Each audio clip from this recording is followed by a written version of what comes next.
안녕하십니까. 포스코 설비자재부의 실장 김태익입니다. 오늘 그 한국사회과학협의회 정책 포럼에서 저희 포스코 동반 성장 사례를 소개하게 해주신 데 대해서 감사드립니다. 오늘 발표는 저희가 이제 저희 회사의 기업 10인이라고 경영 2념입니다. 먼저 말씀드리고, 그다음 기업 시민 경영 이념을 바탕으로 해가지고 저희가 이제 투게더 위드 포스코가 이제 동반 성장을 의미하는 건데요. 동반 성장에 대해서 말씀드리고, 그 동반 성장을 그럼 어떻게 구체적으로 하는 거에 대해서 8대 동반 성장 프로그램 순으로 발표를 드리겠습니다. 먼저 저희 그 기업 시민 경영 이념은 쉽게 얘기하면 이제 기업이 경제 주체인데요. 그래서 이제 경제적 가치를 창출해야 되는데 그걸 넘어서 사회적 가치를 창출한다, 그런 개념이 되겠습니다. 그래서 이제 이런 기업 시민을 어떻게 구체적으로 실천할 거냐 하는 게 이제 저희가 5대 대표 브랜드를 가지고 있는데요. 그 중에서 저희가 오늘 얘기할 부분이 동반 성장, 두 번째 투게더 위드 포스코고요.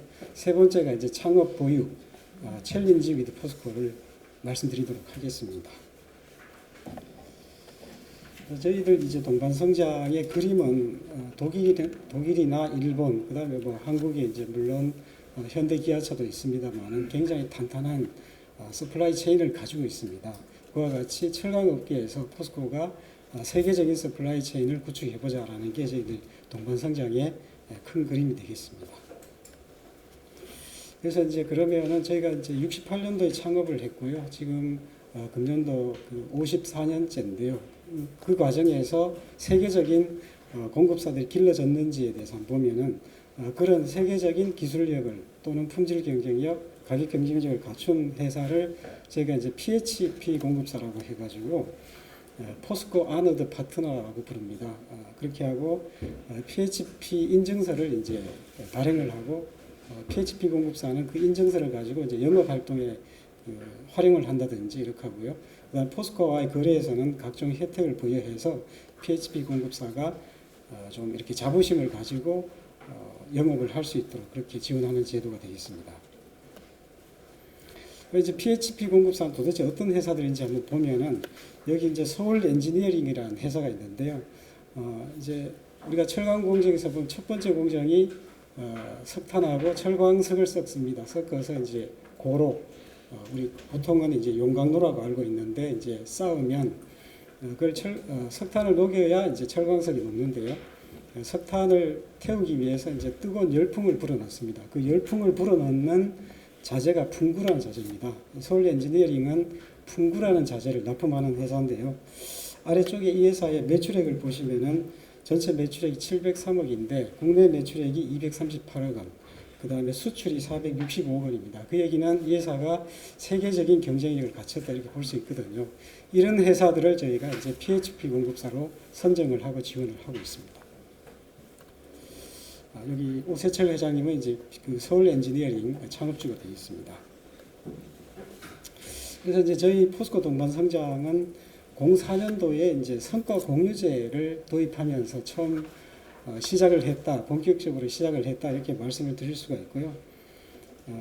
실제로 이제 그렇게 하면서 산업계 전반의 동반 성장이라는 문화가 처음에는 물론 상생 뭐 이렇게 이제 출발을 했었는데요. 동반 성장이라는 문화가 확산됐다. 거기에 포스코가 좀 일조를 했다 이렇게 말씀을 드릴 수가 있고요. 실제로 그 상생법이라고 있습니다. 상생법에 보시면은 저희 동반 성과 공유제 내용이 들어있을 정도로 저희가 좀 기여를 하지 않았느냐 그렇게 생각을 하고 있습니다. 그러면 그 동반성장 8대 구체적으로 어떻게 포스코는 하고 있는지를 말씀드리도록 하겠습니다. 1번 성과 공유제부터 8번 벤처 육성까지 말씀드리겠습니다. 첫 번째 성과 공유제인데요. 성과 공유제는 중소기업과 공동으로 개선 활동을 수행하고 그 성과를 공유하는 제도가 되겠습니다. 이를 통해서 중소기업은 이제 기술 경쟁력을 확보하고 매출도 향상시키는 효과가 있고요. 포스코와 같은 대기업은 수급 안정성 확보, 그다음 원가 절감 이런 혜택을 누리고 있습니다. 이제 만약에 그 성과 공유제를 해서 실패할 경우도 있지 않겠습니까? 그죠? 실패하면 어떻게 되겠습니까? 그러면 저희 포스코는 이 성과 공유제를 하면서 재료비가 들어갑니다. 그 재료비를 보상함으로써 중소기업이 피해가 입지 않도록 그렇게 지원을 하고 있습니다.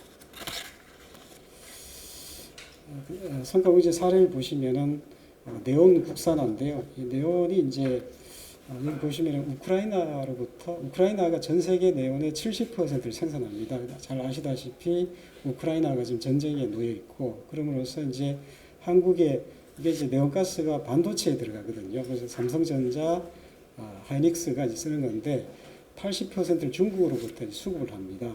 그러다 보니까 중국이 우크라이나 전쟁을 기하로 해서 가격을 여기 6배, 6배 폭등시켰다고 했는데요. 오늘 제가 뉴스를 확인해 보니까 35배 폭등을 시켰다 이렇게 나오고 있습니다. 그래서 이제 그런데 이제 포스코는 산소 공장이 있거든요. 제철 공장이 이제 산소가 필요하기 때문에 산소 공장이 있는데 거기에 네온가스가 나옵니다. 그걸 그동안은 추출을 안 했는데, 왜냐하면 그 추출하는 설비를 투자하는데 너무 비싼 비용이 들어가는 거죠. 네온가스를 그냥 사오는 게 더 쌌기 때문에 추측을 안 했었는데, 이번에 이제 이때 이 보고서 작성 당시에 6배, 현재는 35배 폭등했기 때문에 경제성이 생겼습니다. 그래서 설비를 투자함으로 해서요, 광양에 설비 투자에 성공해서 국내 네온가스의 10%를 국산화했고요. 지금 포항에 24년까지 투자하게 되면 국내 네온가스의 40%를 국산화하게 되는 그런 성과 공유제가 되겠습니다. 죄송합니다. 페이지가 넘어갔는데요. 다음은 이제 스마트화 영양 강화 사업입니다. 이제 크게 두 가지인데요. 하나는 왼쪽에 퀵식스그마라 그래가지고 QSS, 이번에 이제 포스코가 현장 혁신을 위해서 만든 툴이라고 보시면 되겠습니다. 그래서 여기를 통해서 3.5S, 그 다음에 개선 활동 이런 것들을 포스코가 매년 20억을 들여서 저희와 거래하는 중소기업의 혁신을 돕고 있고요. 오른쪽에 스마트 공장은 이건 이제 그 하단에 보시는 바와 같이 포스코 혼자 하는 게 아니고 중소벤처기업부와 같이 하는데, 포스코에서 20억, 그 다음에 중소벤처기업부에서 20억을 내서 자금을 매년 40억을 만들어서 포스코와 거래하는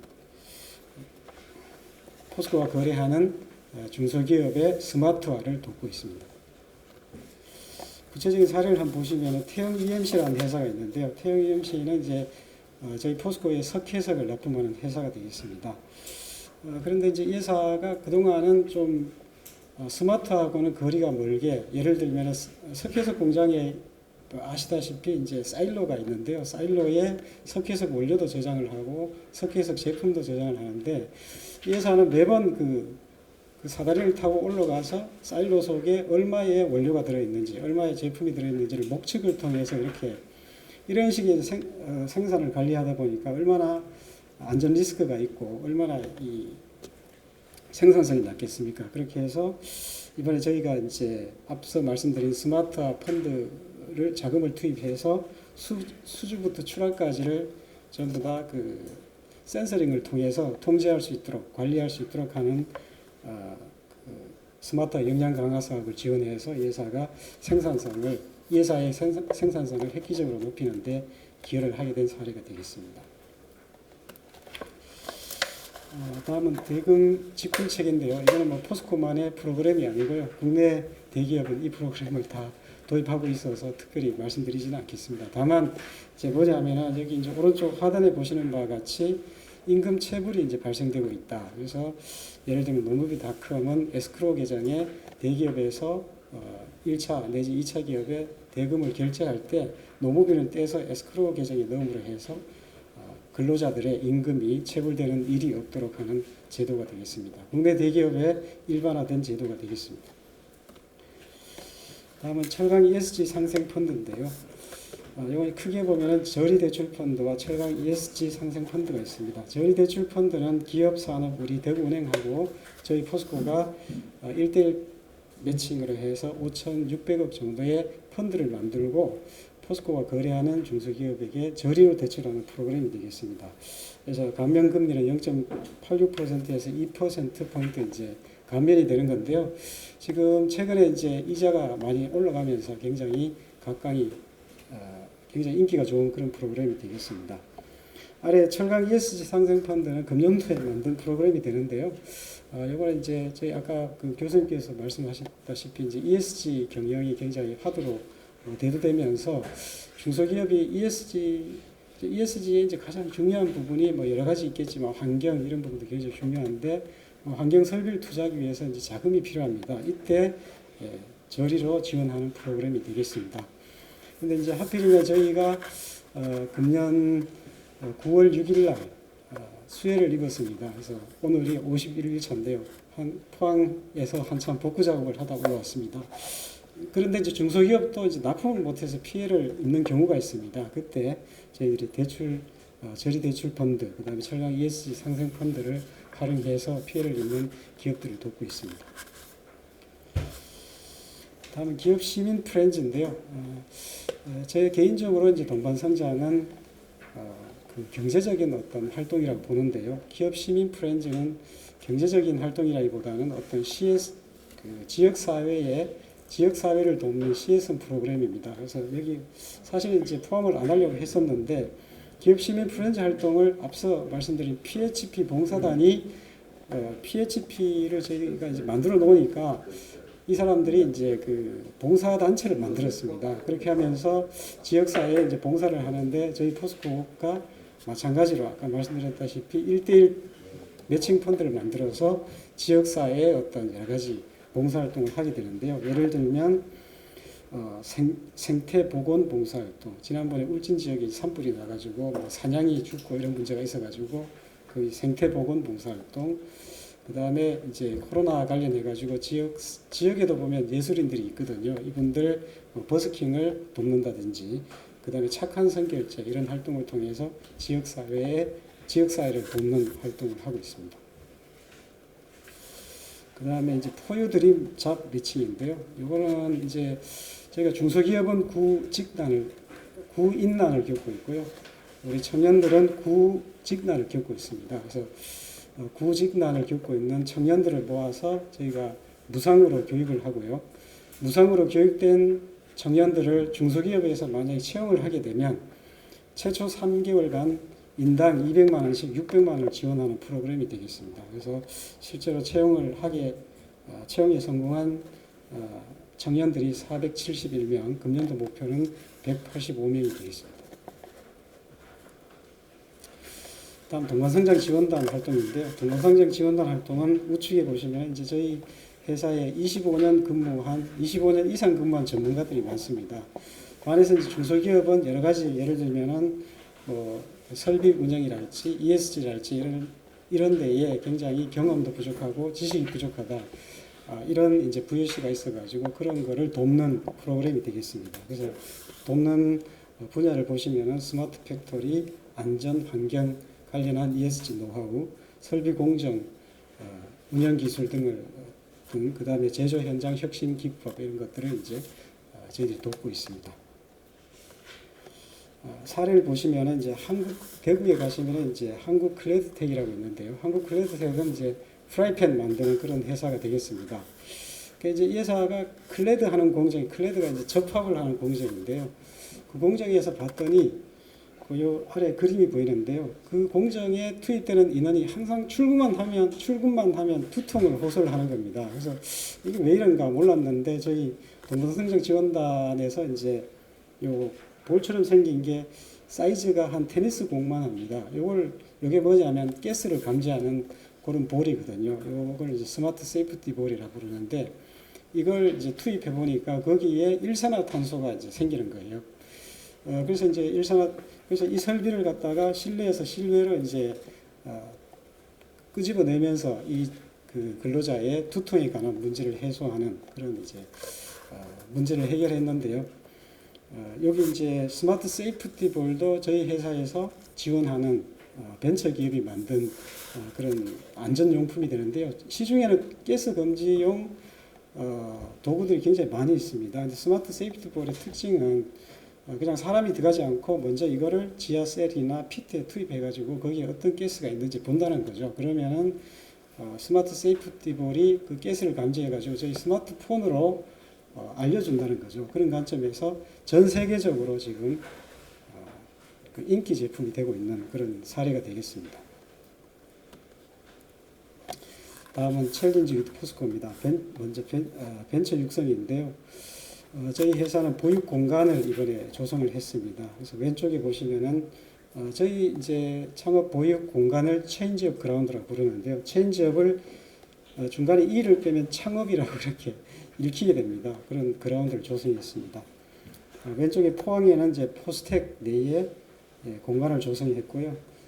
현재 96개사가 입주해 있습니다. 오른쪽은 서울 체인지업 그라운드인데요. 역삼동에 이런 빌딩을 빌려서 운영을 하고 있습니다. 10개사가 지금 근무를 하고 있습니다. 이 회사들의 총 기업 가치는 9천억 정도가 되고요. 여기에 근무하는 직원들이 998명이 근무하고 있습니다. 다음은 벤처 발굴 프로그램입니다. 이걸 저희들은 IMP 프로그램이라고 부르는데요. 포스코 아이디어 마켓플레이스가 되겠습니다. 저희 포스코 이제 벤처 발굴도 대부분의 기업들은 하고 있는데요. 포스코의 IMP는 초기 벤처를 발굴한다는 특징이 있습니다. 그래서 저희들은 3점 미만만 발굴해서 바로 선발 투자를 합니다. 선발 투자를 하고 그 다음에 IR 데이를 가져가지고 VC 벤처 캐피탈을 모시고 발표할 기회를 주고요. 그렇게 해서 투자를 유치할 수 있는 그런 프로그램이 되겠습니다. 두 번째 프로그램은 사내 벤처 제도입니다. 포벤처스 이것도 마찬가지로 이제 대기업들이 다 하고 있는 내용인데요. 저희 회사는 포벤처에 선발되면 1년간 휴직을 하게 하고요. 2억 원을 투자를 합니다. 그래서 2억 원은 다 써도 되는 2억 원을 투자를 해서 벤처가 될 수 있도록 돕고 있습니다.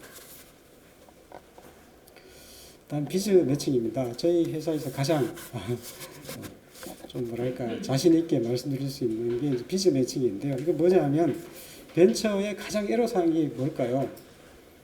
벤처 하시는 분들이 가장 애로사항이 아이디어도 좋고 제품도 좋다고 얘기를 합니다. 근데 써주는 사람이 아무도 없습니다. 대기업에서 잘 적용을 안 해줍니다. 그래서 저희들은 비즈 매칭은 뭐냐면 벤처 기업이 만든 제품을 포스코 그룹사에서 쓸 수 있도록 테스트 베드를 제공한다는 거죠. 그렇게 해서 레퍼런스를 확보하게 해서 장차 이 회사가 벤처 기업으로 성장하게 하는 그런 제도가 되겠습니다. 대표적인 사례가 저희 이옴텍인데요. 이옴텍은 이제 슬래그라 하면 제철 공정에 샘물하고 이제 그 각종 이 부산물이 나오는데 비중 차이에서 부산물이 위에 뜹니다. 그러면은 그 슬래그와 플라스틱을 혼합해 가지고 건축용 자재를 만드는 그런 회사가 되겠습니다. 그렇게 해서 이 회사도 마찬가지로 포스코 건설에서 비즈 매칭을 통해서 레퍼런스를 만든 후에 지금 25년도 매출 목표를 100억 원으로 하는 그런 사례가 되겠습니다. 제가 저희 포스코가 뭐 이렇게 동반상장을 04년부터 했다고 했습니다만 앞으로도 초심을 잃지 않고 저희 철강 서플라이 체인 강건하게 최선을 다하겠습니다. 감사합니다.